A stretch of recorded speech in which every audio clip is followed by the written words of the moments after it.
ప్రభువునందు ప్రియమైనటువంటి దేవుని బిడ్డలారా, దేవాతి దేవుని యొక్క కృపా కరుణ కటాక్షాలు మీకు సదా తోడై నడిపించునుగాక. ఈ దినమందు దేవాతి దేవుడు ప్రభువైనటువంటి యేసుక్రీస్తు వారు ఆరోహణమవుతూ ఉన్నప్పుడు తన శిష్యులకు సూచించినటువంటి ఒక కార్యాన్ని మీ దృష్టికి తెచ్చి ఏ రీతిగా జనములను దేవునికి శిష్యులుగా చేయాలి.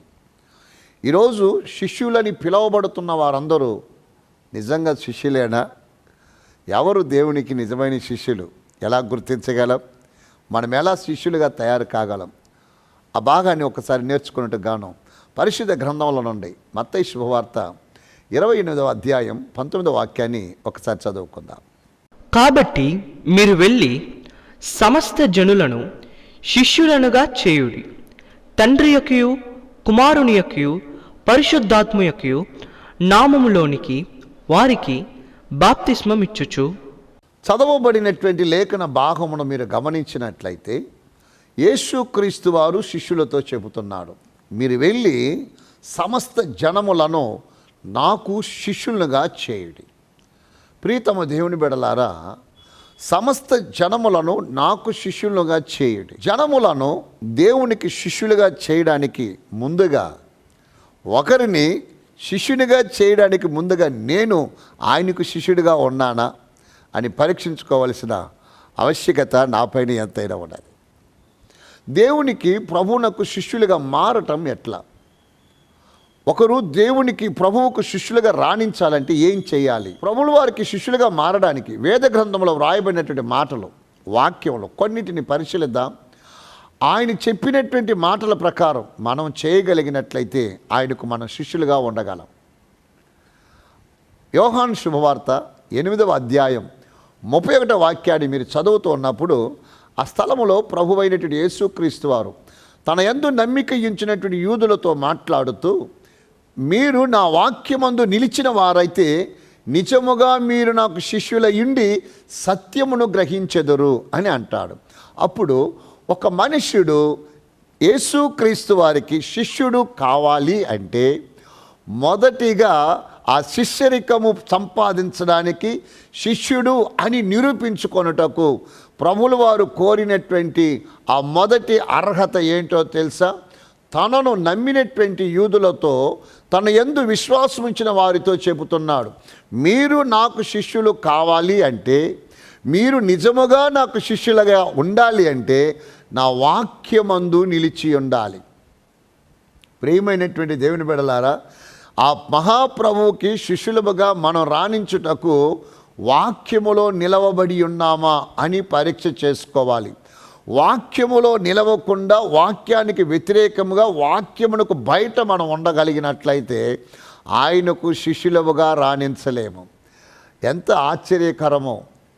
ప్రభువైన యేసుక్రీస్తు వారు 40 దినాలు ఉపవాసాన్ని పూర్తి చేస్తున్నారు. ఆయన ఉపవాస దినాలు పూర్తి కాగానే అపవాది ప్రభుల వారిని శోధిస్తున్నాడు. 3 రీతిలుగా ఆయన్ని శోధించాడు. శోధించిన ప్రతిసారి యేసుక్రీస్తు వారు ధర్మశాస్త్రములో ఉన్న లేఖనాలను తీసి వాక్యమనే ఖడ్గమ ద్వారానే వాడిని గద్దించాడు, వాక్యము ద్వారానే వాడిని ఎదిరించాడు. అందుకే ఎట్టి పరిస్థితుల్లో కూడా, ఏ పరిస్థితుల్లో కూడా, ఎంతటి కోపము రేగుతున్నప్పుడు కూడా వాక్యమందు నిలిచి ఉండాలి తప్ప వాక్యమును దాటి పక్కకు పోకూడదు. ఎవడైతే వాక్యమును నిలిచి వాక్యానుసారమైన జీవితం చేస్తారో వారు ఆయనకు శిష్యులై ఉంటారు. మరి వర్తమానం వింటూ ఉన్నటువంటి మీ జీవితంలో ఈ వాక్యం వింటూ ఉన్నప్పుడు ఆయా సమయాలలో వాక్యానికి వ్యతిరేకముగా, వాక్యంకు విరుద్ధమైనవి జరిగిస్తున్నప్పుడు, చూస్తున్నప్పుడు, మాట్లాడుతున్నప్పుడు మన వాక్యమందు నిలవలేదు అంటే ఆయన శిష్యులము కాజాలవు. మర్మాలు, లోతైన విషయాలు ఎన్నో మీకు తెలిసి ఉండవచ్చు, చెప్పవచ్చు, కానీ ఆ వాక్యమందు నిలవబడినటువంటి అనుభవం లేకపోతే శిష్యులు అనేటువంటి అర్హతను మనం కోల్పోతాం. ప్రభువుల వారు తన శిష్యులతో చెప్తున్నాడు, మీరు వెళ్ళి సమస్త జనములను నాకు శిష్యులుగా చేయండి. నిజముగా మీరు, నేను, మనము ఆయనకు శిష్యులము కావాలంటే మనలను మనం పరీక్ష చేసుకోవలసిన భాగము, వాక్యమందు సత్యమందు నేను నిలబడి ఉన్నానా అని పరీక్ష చేసుకోవాలి. రెండవది, యేసుక్రీస్తు వారికి మనం శిష్యులమగునట్లు ఏమి చేయాలి, ఎలా చేస్తే ఆయనకు మనం శిష్యులమవుతామో తెలుసా? ప్రభులు వారు చెబుతూ ఉన్నారు. యోహాను శుభవార్త 15వ అధ్యాయం 8వ వాక్యమును చదువుతూ ఉన్నప్పుడు ఆ స్థలములో యేసుక్రీస్తు వారు ఇలాగంటూ ఉన్నారు, మీరు బహుగా ఫలించుట వలన పరలోకమందున్న నా తండ్రి మహిమపరచబడును, ఇందువలన మీరు నాకు శిష్యులగుదురు. ఒకటి, వాక్యమందు నిలిచియుండిన ఎడల మీరు శిష్యులని పడతారు. ఓకే, వాక్యమందు నిలిచియుండిన ఎడల మీరు శిష్యులు అనబడతారు. ఏ పరిస్థితుల్లో కూడా we should not aside from the word of God. We have to be stand in the word of God. వాక్యములో నిలిచి వాక్యానుసారమైన జీవితం ఉన్నదంటే మీరు క్రీస్తుకు శిష్యులు. రెండవది, క్రీస్తునందు నిలిచి ఉన్నాము, దేవుళ్ళు నిలిచి ఉన్నాము, వాక్యములో ఉన్నాము, వాక్యానుసారంగా బ్రతుకుతున్నాము అని చెప్పుకుంటున్న మీ వ్యక్తిగత జీవితంలో ప్రభులు వారు అంటున్నారు, మీరు బహుగా ఫలించుట వలన తండ్రి మహిమపరచబడును, అందువలన మీరు నాకు శిష్యులగుదురు. అప్పుడు మీరు దేవునికి శిష్యులుగా రాణించాలి అంటే మీ లోపల ఆత్మఫలములు కనబడాలి, మీ లోపల వెలుగు ఫలములు కనబడాలి, మీ లోపల నీతి ఫలము కనబడాలి. దేవుడు కోరుకున్నటువంటి ఆధ్యాత్మికమైనటువంటి మంచి ఫలములు మీరు బహుగా ఫలించిన ఎడల ఆయనకు శిష్యులగుదురు. మరి మీ లోపల ఎటువంటి ఫలములు ఉన్నాయి? యెషయా గ్రంథం 5వ అధ్యాయం చదువుతూ ఉన్నప్పుడు, నేను మంచి విత్తనములే వేశాను, కానీ కారణములేకే కారు ద్రాక్షలు ఎలా కాచావు అని ప్రభులు వారు చింతిస్తున్న భాగం కనబడుతుంది కదండి. కాబట్టి మీరు మంచి ఫలాలతో, నీతి ఫలము, వెలుగు ఫలము, ఆత్మ ఫలము ఫలించి బహుగా ఫలించిన స్థితి కనబడితే పరలోకమందున్న తండ్రి మహిమపరచబడతాడు. ఎవరైతే పరలోకమందున్న తండ్రికి మహిమ కలుగునట్లు జీవిస్తారో అప్పుడు మీరు ఆయనకు శిష్యులై ఉంటారు. ఆ పరలోకపు తండ్రి మీ యందు నా యందు మహిమపరచబడాలి అంటే ఫలించిన అనుభవం కావాలి, బహుగా ఫలించాలి. ఆ ఆధ్యాత్మికమైన ఫలాలు మీ యందు కనబడుతూ ఉన్నాయి అంటే నిశ్చయముగా మీరు ఆయనకు శిష్యులై ఉంటారు. మనము ఆయనకు శిష్యులమై ఉంటాం. ఆయనకు శిష్యులు అగుటకై మన లోపల కనబడవలసినటువంటి రెండవ భాగము, మొదటిగా ఆయన వాక్యమందు నిలిచి ఉండాలి, రెండవదిగా బహుగా ఫలించిన అనుభవం కావాలి. మూడవదిగా మీరు గమనించినట్లయితే లూకా శుభవార్త 14వ అధ్యాయం 27వ వాక్యంలో చూచినప్పుడు, మీలో ప్రతివాడు తన సిలువనెత్తుకొని నన్ను వెంబడించవలను, అలాగూ ప్రతివాడు తన సిలువనెత్తుకొని వెంబడించిన ఎడల మీరు నాకు శిష్యులగుదురు అంటాడు. ఎంత అద్భుతమైన మాట తెలుసా? ఒకవేళ ఎవడైనను సరే సిలువనెత్తుకొని వెంబడించాడా వాడు శిష్యుడు అవుతాడు, వెంబడింపని ఎడల వాడు నాకు శిష్యుడు కాడు. అప్పుడు నా ప్రియతమ దేవుని బిడ్డలారా, మీరు వెళ్ళి సమస్త జనములను నాకు శిష్యులుగా చేయుడి అని ప్రభులు వారు సూచించిన మాట ప్రకారం ఆ శ్రీమంతుడైనటువంటి యేసుక్రీస్తు వారికి నేను మంచి శిష్యులుగా రాణించాలి అంటే మొదటిగా వాక్యమందు నిలిచి ఉండాలి, రెండవదిగా మంచిగా ఫలించిన అనుభవం కావాలి. ఫలిస్తున్నటువంటి సమయంలోనే ఒకటి గుర్తించాలి, ఎప్పుడైనా సరే ఫలించిన చెట్టు ఉన్నది అంటే రాళ్ళు బాగా పడతాయి. ఇటువైపు ఒక మామిడి చెట్టు, ఇటువైపు ఒక మామిడి చెట్టు ఉందండి. ఇటువైపు ఉన్న చెట్లో బాగా ఫలాలు ఉన్నాయి, ఇటువైపు ఉన్న చెట్లో ఫలాలు లేవు. దారిని పోయేటువంటి ప్రతి ఒక్కరూ ఒకవేళ రాయి విసిరారు అనుకోండి, ఏ చెట్టు పైన రాయిని విసురుతారు? ఏ చెట్టు నిండా మంచిగా ఫలించిన ఫలములు ఉన్నాయో ఆ చెట్టు మీదనే రాళ్ళు విసురుతారు కదండి. అదే ప్రకారము ఆధ్యాత్మికమైన జీవితంలో నువ్వు ఫలించి బహుగా ఫలించి అభివృద్ధి పొందేటప్పుడు నానా రకాలైన రాళ్ళు పైన పడతాయి. అది నిందలనే రాళ్ళు కావచ్చు, అపనిందలనేటువంటి రాళ్ళు కావచ్చు, అవమానం అనేటువంటి రాళ్ళు కావచ్చు, శత్రువు విసిరేటువంటి రాళ్ళు ఏది పైన పడుతున్నా అమ్మో రాయి పైన పడుతుందని కంగారు పడకూడదు.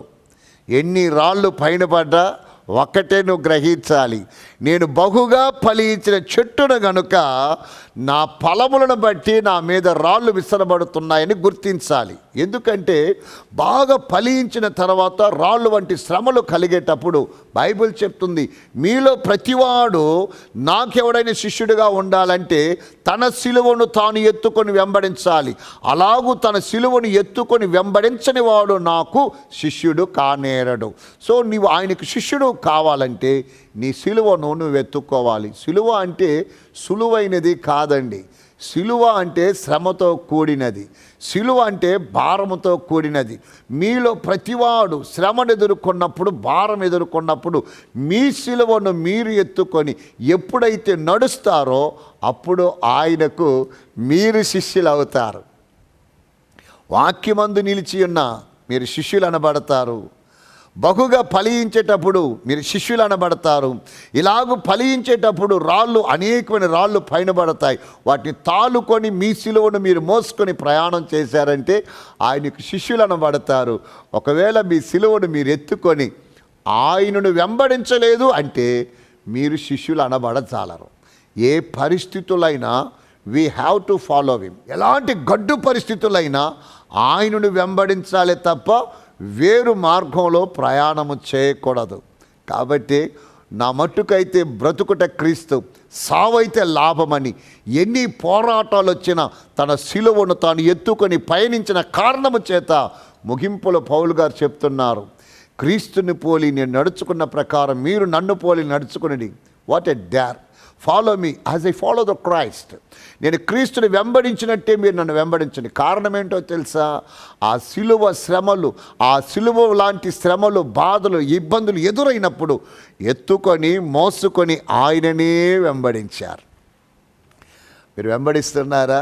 యేసుక్రీస్తు వారికి శిష్యులుగా మారాలి అంటే 1 వాక్యం వద్ద నిలిచి ఉండాలి, 2 బహుగా ఫలించాలి, 3 మీ సిలువను మీరెత్తుకొని ఆయనను వెంబడించాలి.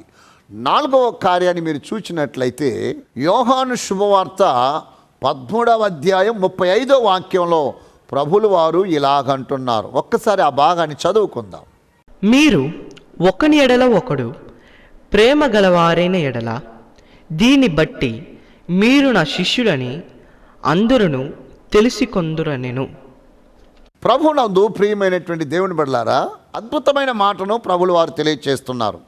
మీరు వాక్యమందు నిలిచి నాకు శిష్యులై ఉండవచ్చు, బహుగా ఫలించి నాకు శిష్యులై ఉండవచ్చు, శ్రమలో, బాధలో, భారములో మీ సిలువను మీరు మోసుకుని నన్ను వెంబడిస్తూ శిష్యులై ఉండవచ్చు. ఓకే, ఇది మీకు నాకు కలిగినటువంటి ఒక అవగాహన. కానీ మిమ్మల్ని చూచుచున్న వారు ఎవరైనా సరే, మీరు ఏ దేశంలో ఉన్నా, ఏ ప్రాంతంలో ఉన్నా, ఏ సంఘములో ఉన్నా, ఏ స్థలములో ఉన్నా, మిమ్మల్ని చూచువారు మిమ్మలను చూచి వీరు యేసుక్రీస్తు యొక్క శిష్యులు అని చెప్పాలి. అంటే ఒక సూచన ఇస్తున్నారు ఇక్కడ. మీలో ప్రతివాడు ఒకని ఎడల ఒకడు ప్రేమ కలిగి ఉండాలి. ఒకని ఎడల ఒకడు ప్రేమ కలిగి ఉండాలి. మీరు ఇలాగూ ఒకని ఎడల ఒకడు ప్రేమ కలిగి ఉండుట ద్వారా ప్రపంచములో ఉన్నటువంటి వారు ఎవరు మిమ్మల్ని చూచినా వారు అనుకుంటారట, ఏమని? వారు యేసుక్రీస్తు యొక్క శిష్యులని గుర్తించెదరు.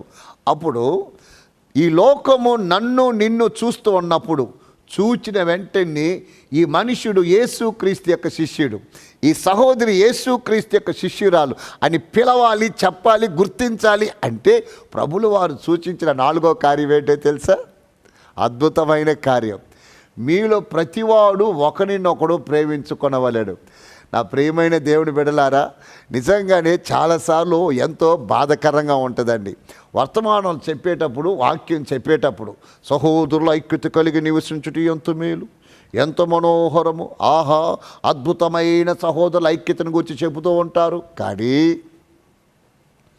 ఎవరైతే బోధిస్తున్నారో ఆ బోధకులలో మరో వ్యక్తి పైన, మరో సేవకుని పైన ప్రేమ కలిగి ఉంటున్నారంటే చాలా మట్టుకు లోపిస్తుంది కదండి. శిష్యులుగా మీరు పిలువబడాలి, యేసుక్రీస్తు శిష్యులుగా సొసైటీ నిన్ను గుర్తించాలి అంటే ప్రభులు వారు చెప్పిన మాట ఇదే, మీలో ప్రతివాడు ఒకరినొకడు ప్రేమించుకొనిడి. నీవు నీ పొరుగువాన్ని, నీ సోదరుని, తోటి సేవకుని, తోటి సంఘస్థులని ప్రేమించానవో నీకుంటే నీవు శిష్యుడవు. ఎక్కడండి? కనీసం తోటి విశ్వాసిని ప్రేమించలేవు, ప్రక్క సంఘస్థుల్ని ప్రేమించలేము, ఎదుటి సేవకుని ప్రేమించలేము. ప్రేమించలేనటువంటి వాడు ఎంత పెద్ద ప్రసంగికుడైనా వాడు శిష్యుడు కాడు. ఎంత గొప్ప ప్రసంగికుడైనా, లోతైన మర్మాలు బయటికి తీసి చెప్పినా, ఎంత గూఢార్థములు వెళ్ళబుచ్చినా, బైబిల్ మొత్తం నాకే తెలుసు అని చెప్పి డప్పు వాయిసుకుంటూ ఎదుటి సేవకుని కించపరిచి ప్రేమించలేని వాడు ఆయనకి శిష్యుడిగా ఉండలేడు. So if anybody want to become a disable of Jesus Christ, ఎవరైనా యేసుక్రీస్తుకు శిష్యుడిగా ఉండాలి అంటే ఆయన చెబుతున్నటువంటి 4వ క్వాలిఫికేషన్, 4వ అర్హత ఏంటో తెలుసా? మీలో ప్రతివాడు ఒకని ఎడల ఒకడు ప్రేమ కలిగి ఉండాలి. నా ప్రియమైన దేవుని బిడ్డలారా, ఆ ప్రేమ కలిగి ఉండవలసిన చోట తప్పిపోయారు అంటే అర్హతను కోల్పోయామని అర్థం. కాబట్టి ప్రభువులు వారు శిష్యులకు చెప్తున్నారు, మీరు వెళ్ళి సమస్త జనులను నాకు శిష్యులుగా చేయండి. ఆ శిష్యులుగా వారు రాణించాలి అంటే 1 వాక్యమందు నిలిచి ఉండాలి, 2 బహుగా ఫలించాలి, 3 తన సిలువనెత్తుకొని వెంబడించాలి, 4 ఒకని ఎడల ఒకడు ప్రేమ కలిగి జీవించాలి. ఒకే కుటుంబంలో ఉంటారు, ఒకే సంఘంలో ఉంటారు, ఒకే సంస్థలో ఉంటారు, కానీ ఒకరి ఎడల ఒకరికి ఆ ప్రేమ ఆప్యాయతలు లేవండి. నిజంగా ఆ ప్రేమను కనపరచలేకపోయినప్పుడు బైబిల్ చెప్తుంది, నీవు శిష్యుడు అనే స్థానాన్ని పోగొట్టుకున్నావు. 5వదిగా, ఎవరైనా సరే యేసుక్రీస్తు వారికి శిష్యులుగా రాణించాలి అంటే, మన మంచి బోధకుడైన ప్రభు అయినటువంటి క్రీస్తు వారికి శిష్యులుగా రాణించాలంటే వారు కలిగి ఉండవలసినటువంటి 5వ కార్యము, 5వ అర్హత ఏంటో తెలుసా? చాలా చక్కగా మాట్లాడతాడు. మత్తయి శుభవార్త 10వ అధ్యాయం 25వ వాక్యంలో చూచినప్పుడు, శిష్యుడు తన బోధకుని వలె ఉంటే చాలు. అప్పుడు ఏ శిష్యుడైనా ఎవరిలాగా ఉండాలండి? శిష్యుడు అనబడిన వాడు బోధకుని వలె ఉంటే చాలు అంటాడు. అప్పుడు మన బోధకుడు ప్రభు అయిన యేసుక్రీస్తు వారు గ్రంథంలో వ్రాయబడ్డట్టు ఆయన్ని పోలిన బోధకుడు ఎవడు లేడు. నిజంగా యేసుక్రీస్తు వారిని బంధించడానికి వచ్చినటువంటి బంట్రోతులు ప్రధాన యాజకుడితో చెప్తున్నాడు, మేము ఆయన బంధించడానికి వెళ్ళాం కానీ బంధించలేకపోయాం. ఎందుకు బంధించలేదు? ఆయన మాట్లాడినట్టు ఏ మనుషుడు ఎప్పుడు మాట్లాడలేదు. ఆహా, ఎంత గొప్ప బోధన! ఆ బోధన విన్నవారు ఆయన బంధించకుండా వెనక్కి తిరిగిపోయారు. నిజమే కదండి. ఆయన మాట్లాడుతూ ఉన్నప్పుడు, బోధిస్తూ ఉన్నప్పుడు, అమ్మాయి మార్గంలో పోతున్నప్పుడు 2 శిష్యులను దర్శించి మాట్లాడుతున్నాడు. వారు ఇంటికి వెళ్ళిపోగానే ఈయన రొట్టె విరిచిస్తున్నాడు. ఈయన ప్రభు అని గుర్తించారు. ప్రభులు వారు అదృశ్యుడయ్యాడు. వెంటనే వారిద్దరూ మాట్లాడుకుంటున్నారు. ఏమంటున్నారో తెలుసా? ఆయన మార్గములో లేఖనములను మనకు బోధిస్తున్నప్పుడు మన గుండెలు మన లోపల మండలేదా? మన గుండెలు మన లోపల మండలేదా? అంటే ఎంతో గొప్ప బోధకుడో ఆలోచించి చూడండి. అప్పుడు ఒక శిష్యుడు ఉన్నాడు అంటే ఎవరిలాగా ఉండాలి? బోధకుని వలె ఉంటే చాలు. మన బోధకుడైన యేసుక్రీస్తు వారు ఎలా ఉన్నారో ఆ బోధకుని వలె మన జీవితంలో అణువణువున మనము నడవాలి. కానీ ఈరోజు విచిత్రం ఏంటో తెలుసా? బోధకుని వలె అంటే ఆ యొక్క పోలిక మనలో కనబడాలి, ఆయన యొక్క సారూప్యం మనలో అగపడాలి. ఇందుకే గలతీ 4:19 క్రీస్తు యేసు యొక్క సారూప్యం మీ యందు ఏర్పడే వరకు నేను మరల ప్రసవవేదన పడవలసి వచ్చాను అంటాడు. నిజంగానే ఆ సారూప్యం ఎవరిలో కనబడుతుందో, ఆయన పోలిక ఎవరిలో కనబడుతుందో వారు ఆయనకు శిష్యులై ఉంటారు. కాబట్టి నా ప్రీతమ దేవుని బిడ్డలారా, దేవాతి దేవునికి ప్రభువైన యేసుక్రీస్తు వారికి మనం శిష్యులుగా రాణించాలంటే ఆయన పోలి మనం ఉండాలి.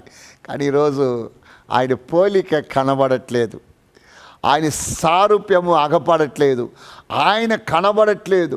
అవసరమైతే ఆయనకంటే ఒక మెట్టు మేము ఆయన కంటే గొప్పగా అన్నట్టే కనబడుతున్నారు తప్ప యేసు క్రీస్తు వారిలో ఉన్నటువంటి ఆ తగ్గింపు, యేసు క్రీస్తులో ఉన్నటువంటి నీతిమత్వము, యేసు క్రీస్తులో ఉన్నటువంటి పరిశుద్ధత, యేసు క్రీస్తులో ఉన్నటువంటి సమర్పణ మనుషులలో కనబడట్లేదు. నా ప్రియమైనటువంటి దేవుని బిడ్డలారా, మీరు ఆయనకు శిష్యులుగా రాణించాలంటే ఆయన యొక్క పోలిక మీలో ఉండాలి. ఆయన పోలి ఉంటే చాలు, ఆయన పోలి ఉంటే చాలు. ఎందుకంటే ఆయన పోలి కాకుండా ఆయన కంటే ఎక్కువైనట్టు బిల్డప్ ఇచ్చామంటే తప్పనిసరిగా శిష్యుడు అనే అర్హతను పోగొట్టుకుంటాం. ఆయన పోలికలో మనం కనబడినట్లు మన ప్రవర్తన, మన మాట, మన ధోరణి, మన సమస్తము ఆయన యొక్క గుర్తులు కనబడాలి. ఎంతో అద్భుతం అండి, ఎంతో అద్భుతం. యోసేపు ఫరో దగ్గర నిలబడ్డప్పుడు ఇతని వంటి దేవుని ఆత్మ కలిగిన వారిని మనం కనుగొనగలమా? యోసేపులో దేవుని ఆత్మను చూడగలిగారు. శద్రక్, మేషక్, అబేద్నెగోలు అగ్నిగంధకాల్లో కనబడుతున్నప్పుడు వారి లోపల నాలుగవ వ్యక్తిగా దేవుని ఆత్మను, దేవుని వారు చూడగలిగారు. దానియేలు నిజముగా నెబుకద్నెజరు ఎదుట నిలబడుతున్నప్పుడు ఆ మనుష్యుడు అతనికి నైవేద్యములు సమర్పించుడని చెప్పి దానియేలుకు సాష్టాంగ నమస్కారం చేసి దేవుని వలె కొనియాడుతున్నాడు. కారణం ఏంటో తెలుసా? దానియేలుగా కనబడుతున్నప్పటికీ దానియేలులో నా దేవుడు అగపడ్డాడు. మిలితే ద్వీపములో మీరు చూసినట్లయితే పౌలును చూసిన వారు అతడు దుష్టుడు, దుర్మార్గుడు అనేక రీతిలుగా దుయ్యబెట్టారు. అతనికి శరీరము వాచునో, నురుగు కక్కునో, ఆకస్మికముగా పడిచచ్చునో, నానా రీతులుగా ఆయన చావును ఎదురు చూచారు. కానీ దేవాతి దేవుని కృపలో ఎన్ని భారాలు, ఎన్ని శోధనలు ఎదురైనా ఆ సారూప్యము కలిగి యేసు క్రీస్తుని పోలి సహనముతో ఉన్నటువంటి పౌలు యొక్క జీవితంలో ఆయనకి ఏమవుతుందో ఆకస్మికంగా పడి చనిపోతాడు ఎదురు చూచిన వారు కొంత సమయానికి వారి అభిప్రాయం మార్చుకున్నారట. ఎంత అద్భుతమైన మాట అండి! వారు అభిప్రాయం మార్చుకొని అతడు దేవుడు అని ప్రకటిస్తున్నారు. ఎంత గొప్ప కార్యము! కారణం ఏంటో తెలుసా? వారుగా ఉన్నప్పటికీ వారి లోపల ప్రభువు కనబడ్డాడు. నా ప్రియమైన దేవుడి బిడ్డలారా, మీరు ఎక్కడున్నారు, ఎలా ఉన్నారు, అవుట్ ఆఫ్ క్వశ్చన్. కానీ వేరెవర్ యు బీ, నువ్వు ఎక్కడున్నప్పటికీ జనములు నిన్ను చూస్తున్నప్పుడు నీ లోపల ప్రభులు వారు కనబడాలి, నీ లోపల ప్రభు పోలిక కనబడాలి, నీ లోపల ప్రభు ప్రేమ కనబడాలి, నీ లోపల ప్రభు యొక్క పరిశుద్ధత కనబడాలి, నీ లోపల ప్రభు యొక్క సమర్పణ కనబడాలి. శిష్యుడు బోధకుని పోలి ఉంటే చాలు. ఆయనలాగా ఉండడానికి ఎవడు తీర్మానం చేసి ప్రతి విషయంలో బహు జాగ్రత్తగా ఆ పోలికను తడలో రప్పించుకుంటూ ఆయనలాగా బ్రతికే ప్రయత్నం చేస్తాడో వాడు శిష్యుడై ఉంటాడు. ఒక్కసారి మరల జ్ఞాపకానికి తెచ్చుకుందామా?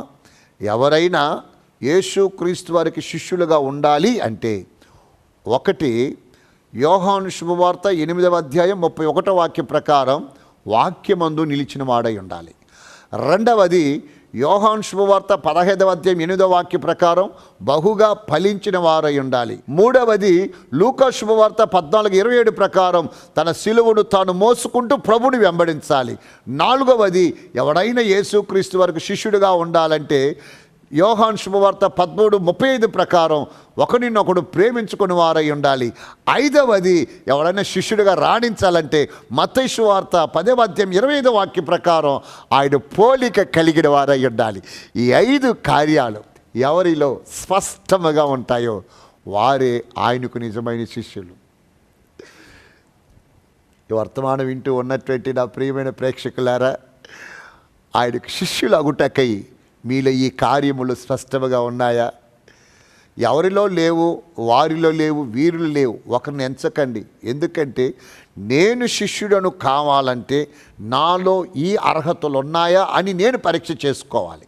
అంతే తప్ప ఎవరిలోనో ఏ సేవకుల్లోనో ఇవి లేవు వారికంటే నేను బెటర్ అనుకోవద్దు. అది బెటర్ ఎక్స్పీరియన్స్. కాబట్టి నేను శిష్యుడిగా కావాలంటే ఈ 5 కార్యాలు నా యందు ఉన్నాయా అని పరీక్ష చేసుకుంటూ ఏది లోపిస్తుందో దాన్ని సరి చేసుకుంటూ ఆయనకు శిష్యులుగా రాణించండి. ప్రభు మిమ్మల్ని దీవించి మేలుతో నింపునుగాక. ప్రార్థన.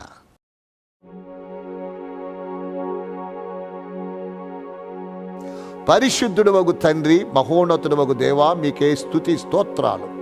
నీకు ఒకరు శిష్యులుగా రాణించాలి అంటే ఏమి చేయాలి? 5 అద్భుతమైన కార్యాలు నేర్పించాలి. ఈ మాటలన్నీ వినినటువంటి నీ దాసులకు, నా ప్రేక్షకుల హృదయంలో ముద్రించి రాకొక ఆయుత్తపరిచి కృపలతో తృప్తిపరచమని క్రీస్తు ప్రభు నామమున ప్రార్థించి వేడుకుంటున్నాను తండ్రి, ఆమేన్. మన ప్రభువైన యేసుక్రీస్తు నుండి కృపా సమాధానాలు ఆయన మేఘారుడై మధ్యాకాశంలో ప్రత్యక్షమయ్యేంత వరకు తోడై నడిపించునుగాక. ఆమేన్, ఆమేన్. God bless you all.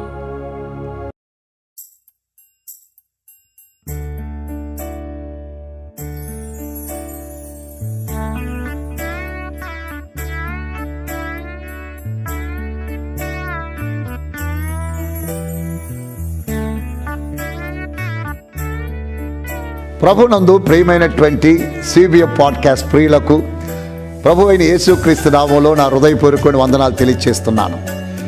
ఈ యొక్క సిబిఎఫ్ పాడ్కాస్ట్ ఆన్లైన్ రేడియోను మీరెంతగానో ఆదరించినందుకు నా ప్రత్యేకమైన వందనాలు. మన భారతదేశంలోనే కాకుండా విదేశాలలో USA, ఫ్రాన్స్, నెదర్లాండ్, రష్యా మొదలగు దేశాలలో మన యొక్క సిబిఎఫ్ పాడ్కాస్ట్ను ఆదరిస్తూ అనేక మంది ఈ కార్యక్రమాలు వింటూ మాతో సంప్రదిస్తున్నందుకు దేవదేవుని స్తుతిస్తూ ఉన్నాను. ఇందులో 24 గంటలు లౌకికమైన కార్యాలు కాకుండా దైవీకమైనటువంటి కార్యాలు, పురావస్తు, విజ్ఞాన, చరిత్ర ఆధారాలతో వర్తమానాలు, బైబిల్కి వ్యతిరేకంగా అడగబడుతున్న ఎట్టి గడ్డు ప్రశ్నకైనా సమాధానాలు ఇస్తూ చిన్నారులతోనూ రకరకాలైన ఆధ్యాత్మికమైన దీవెనకరమైన ప్రోగ్రామ్స్ వస్తూ ఉన్నాయి. కాబట్టి మన దేశంలోనే కాకుండా విదేశాల్లో కూడా అనేకులు వీటిని వింటూ ప్రభునామని గణపరుస్తున్నారు. అన్నట్టు మీరు ఈ యొక్క సిబిఎఫ్ పాడ్కాస్ట్ని డౌన్లోడ్ చేసుకున్నారా? ఆలస్యం చేయకండి, ప్లేస్టోర్లోకి వెళ్ళండి, డౌన్లోడ్ చేయండి. ఎటువంటి లోకానుసారమైన కార్యములకు చోటు ఇవ్వకుండా దైవీకమైన కార్యములు 24 గంటలు వింటూ దేవునికి చేరువవ్వండి. ప్రభు మిమ్మల్ని దీవించి మేలుతో నింపునుగాక. God bless you all.